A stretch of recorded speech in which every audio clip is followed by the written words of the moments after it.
Well, good afternoon, everybody. Happy lunch period. Tom Britt coming to you live from my studios here at Geist Reservoir, right off of Brook School Road and Fall Creek Road. I want to do a little Facebook Live today. This is an interactive live chat today. So if you're watching this live, if you make comments in the comment section on Facebook, I actually can answer your questions that you might have.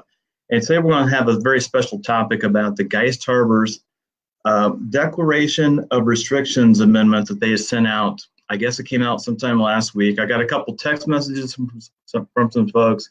I got a couple emails from other folks just asking me my opinion on this. And so I thought I would just chime in on this because it's something I know a little bit about, and I have a little bit different perspective than most about. So just by way of background, I was on the Geist Harbors board for 12 years. I moved out of Geist Harbors in October of 2000, I think it was 2015, if I'm not mistaken. So I've been out there for 3 years. When I left, I was president of the board. I served for, I think, another month or so until our house closed, and I actually rolled off the board and haven't been to a board meeting since then. I was at one board meeting talking about the Carroll Road Trail, really just kind of give some background and some history on the Carroll Road Trail, but that's the only board meeting I've been to. I know some of the folks still on the board. I know Sue Liu, obviously the president, and so I've had some correspondence with her in the past. But as it pertains to this amendment, I've not been to meetings, I've not been privy to discussions, and I am in no means an authority on restrictions and amending covenants to a homeowner association board. However, I have an interesting perspective because I'm not on the board anymore and I don't live there. I actually kind of know the gist of what they're trying to do here. And the only thing I can tell you is this amendment and what they sent out is actually genius. And I'll explain why in just a second. If you guys want to go back just in time and history, this isn't the first time that Geist Harbors in the last 10 years has tried to amend the bylaws of the organization. If you remember back, that's been probably about 4 or 5 years ago, we tried to amend the bylaws and they got shot down. Some people kind of had an uprising on, I think, the mailbox portion of it or something, and so that got shot down. So there's been lots of things they've tried to float past the homeowners in the last 10 years that have been shot down. But the reason they've been shot down is not because people don't approve of them, it's because people disapprove of them by default. And that's going to go to my main reason for doing this webcast. Everybody's concerned, and everybody saw the news on Fox 59 about this amendment number 2, the sex offender restriction. So basically what Geist Harbors is proposing in their 3 amendments to the bylaws is they're proposing that anyone who has who's on the sexual offender registry cannot buy a home in Geist Harbors. Now, Geist Harbors is 2,380 homes. It's one of the second largest now, maybe the third largest. At one time, was the largest homeowner association in the state of Indiana. It's got a $1.2 million annual budget. They've kind of pioneered some things that a lot of HOAs wish they could do. Most recently of which I think would be the security cameras they put up. Somewhat controversial, but I think effective. This is a first time an HOA has actually put this on the table, that they're going to restrict people from living in their neighborhoods because they're on the sexual offender registry. And a lot of people, surprisingly to me, a lot of people are empathetic to sexual offenders, evidently. They think that, well, they maybe just peed on a school one night and that's why they're on the sexual offender registry. Or maybe they were 19, they dated a 17-year-old. I've heard all of that, okay? Punishment law, which came into effect last year. So a lot of people who were convicted of something when they were young, and if 10 years have gone by, they can get expunged from their record. This, I don't think, is really geared towards that. This is really geared towards the child predators, people who've been convicted of child abuse, those kinds of things. Those are all people that fall in this category, and that's what Geist Harbors is trying to protect their neighborhoods from having those folks move in. Now, I just did a little research before this webcast. I pulled up how many sexual offenders live in the Geist area. Now, if you guys don't know this, there's a website you can go to, and I'll post that on our feed here in a second. There's a website you can go to and actually sign up to get email notifications if a sexual offender moves within a mile or two of your home. And Marion County Sheriff, I know, sends those out. Hamilton County also sends those out as well. So you can sign up to get notified. If you live in Geist Harbors, you've probably gotten a few notifications because of people moving into Crystal Point, which has a couple sexual offenders. I did a, let me pull this up real quick. I did a sweep. I used to live on South Creek Court, which is in Crossing South. It's off of 86 and Promontory. I did a, let's see, a 5-mile radius of my home, my old house. And surprisingly, there's nobody in Geist Harbors that's on the sexual offender list. So right now, as it stands on the website, there's nobody that's there that would be grandfathered into this amendment. There are a couple. There's like one in Admiral's Landing. I think there's one in Crystal Point. And if you look at the map, which you can go to online, there are 12 sexual offenders registered within 5 miles of my old address on South Creek Court, but none of them in Geist Harbors.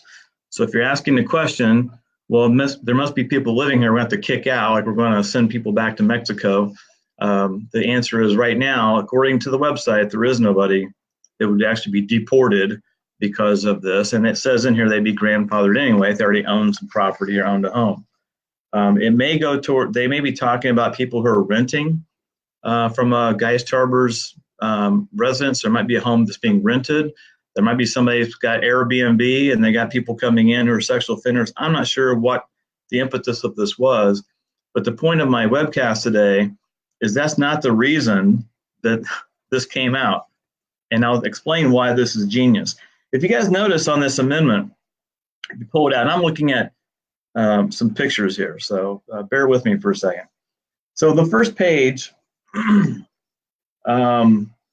has proposed amendments to declarations of restrictions. The restrictions are what follows the title or the deed to the property. When you buy a house in Geist Harbors, you're actually agreeing to the restrictions that come along with that.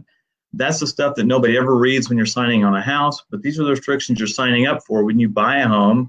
And there's all kinds of restrictions about fences and how tall they can be and where they can be, and all these things you're agreeing to when you buy a house. The first amendment that they want to make to the restrictions is the deleting references to the developer. Pretty innocuous. It's just a name thing. They want to get the word Shorewood out of our declarations. Again, they're the ones that filed these back in the 80s, and that's still carrying forward today. So I just want to get the name changed over to Geist Harbor, since that is the entity that technically is responsible for these declarations. The second amendment is one we've been hearing a lot of news and hype about, and this was really the lightning rod that got everybody talking about it, was a sexual offender restriction. And that's the one everybody's focused on. But what I want you guys to focus on, actually, and here's why it's genius, is the number 3. This is the Trojan horse. This is the one that the Geist Harbors Board has been trying to get approved since I was on the board, 12 years and then some, is this ability to amend our bylaws and restrictions with 25% of the residents voting, and then 75% of those people would have to approve something to amend the restrictions. You guys, this is huge. Now, we've tried to get this passed a couple times. We've always kind of had this ride along with something else because it's such a big deal and nobody wants to vote on this. But that's, to me, that's the Trojan horse. That's the thing that Geist Harbors is trying to get approved. This is the thing that they're trying to get done. And I think the thought was, and again, I don't know, I haven't talked to the board about this, and I think they're great people, but they were trying to get that passed by throwing this number 1 and 2 in. I don't know if you guys have ever been to sales training before, but if you ever go into sales, they always tell you, try to get the customer nodding their head. Hey, Tom, do you like today's weather? Oh, yeah, I like today's weather. Hey, do you like to get free money? Yep, I like to get free money. Hey, you want to buy an ad from me? Yeah, sure, I'll buy an ad from you. I mean, you get the customer, you get someone nodding their head yes, that they agree with you. They're more likely to agree to the last thing, which is the thing you're trying to get them closed on. Geist Harbors is trying to get this thing passed. Now, this is the better for everybody. This is not going to give the board more power. It's not going to give the board the ability to come in and start kicking people out of the neighborhood, or making you put your trash cans on your roof or anything crazy like that. Number 3 needs to be done. If you never approved number 1 and number 2, forget those two. Number 3 needs to get done, because they can't change, they can't keep updated with things as they're progressing in the neighborhoods, because they can't change the restrictions. There's no way you can get the number of people you need to approve an amendment to the restrictions currently. Right now, Geist Harbors, in order to change any kind of restriction, so if they want to change the fence height from 4 feet to 6 feet, just arbitrarily, I'll pick something that's random. If they wanted to change that, they would have to send out an amendment, just like they sent. It would have to go out to all the residents. They'd have to have 75% of those residents would have to approve it, and then it would pass. Now, if you do the math, which they did for you on the first page of this, they need 1,785 people or lot owners out of the 2,380 to approve this amendment. And that's virtually impossible. Now, I'll take you back in time. When we had, for those of you that have been around Geist Harbors for a while, remember the old Geist Clubhouse, which is now the Geist Chapel in Admirals. It's off of Old Stone. It was a pool. It had 3 outdoor pools, beautiful facility, clubhouse. It became available to Geist Harbors for purchase. And Geist Harbors at the time didn't have a reserve fund to pay for that. We didn't have the cash just to pay for it, so we'd have to take on a mortgage. So after doing a lot of research, we've decided to take that, and at the urging of the residents that lived around it, take it to the membership to see, hey, do you guys want to buy this pool or not? And even with that, as polarizing as that topic was, and how many people were working on behalf of trying to get that approved, we still didn't have 1,785. Was it 1,785? We didn't have 1,785. Yes, we didn't have 1,785 people even vote, let alone vote yes or no. So you can't get anything changed in your amendments now because of restrictions, and the way they were recorded back in the 80s is it's just way too advanced. I mean, imagine trying to get 75% of owners to do anything, let alone agree to something.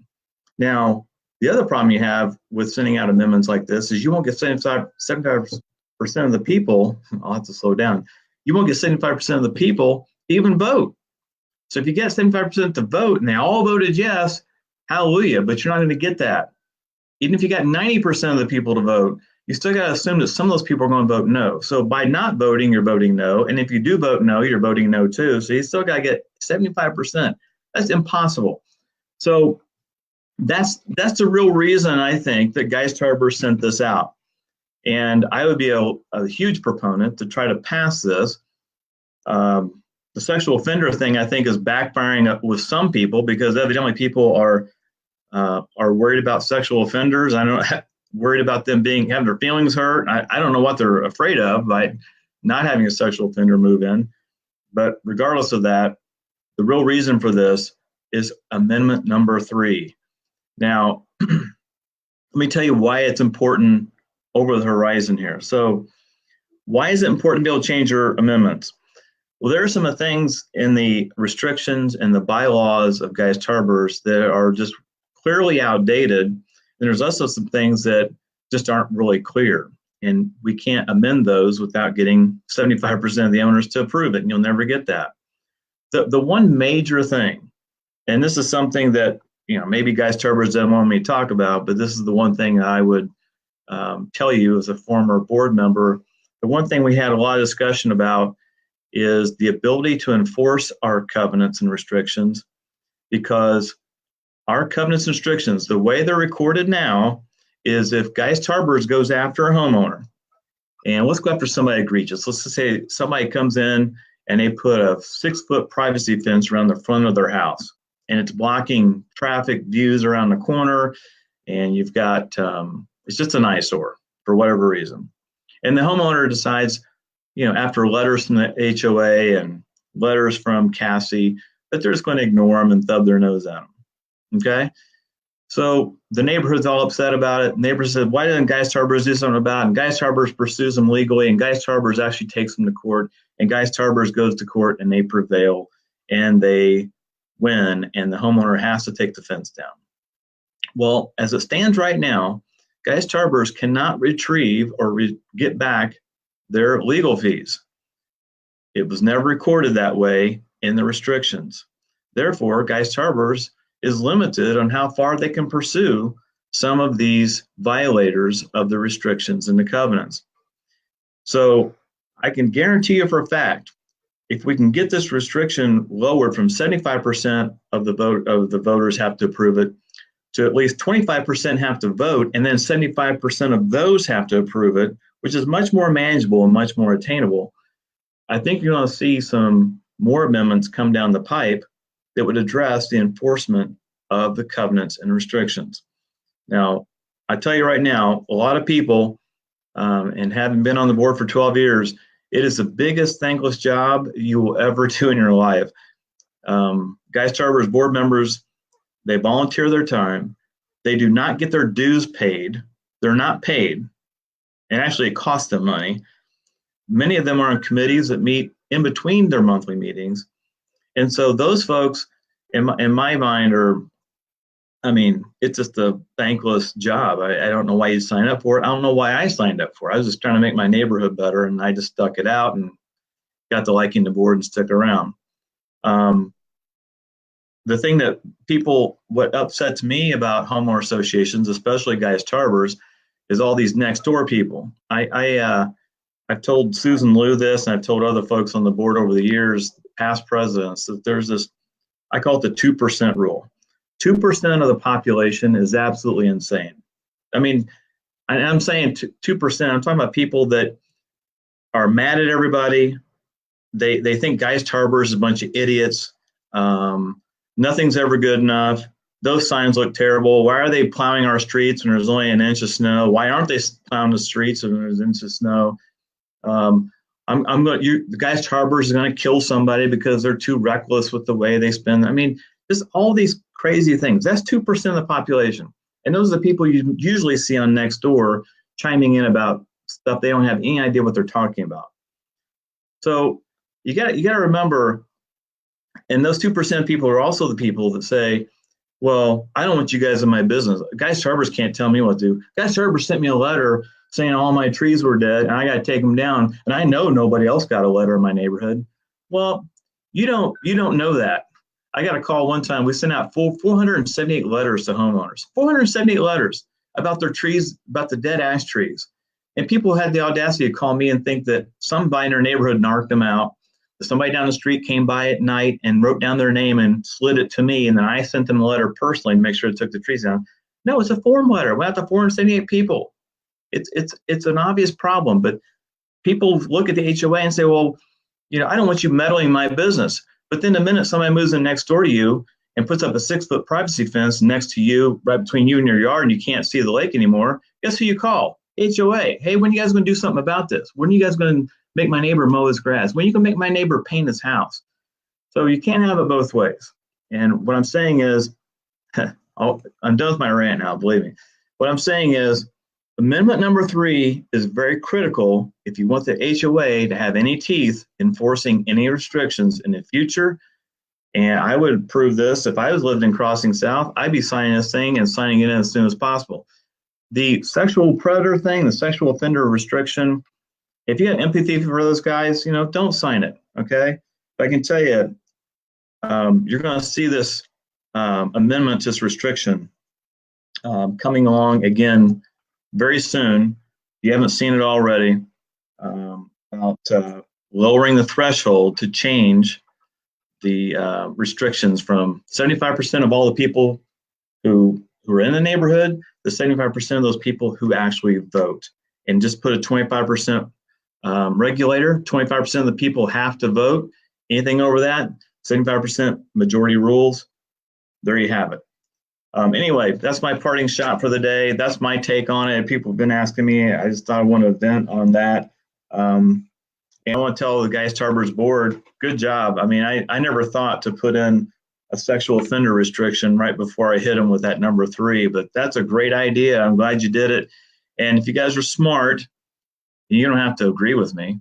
But if you guys are smart, you'll sign this thing, get this thing adopted, and give your HOA the ability to make some changes in the future they can't make right now because of that 75% threshold. If you have any other questions, feel free to contact me. I'm going to put my email on the screen here. You guys feel free to contact me. And again, you don't have to agree with me.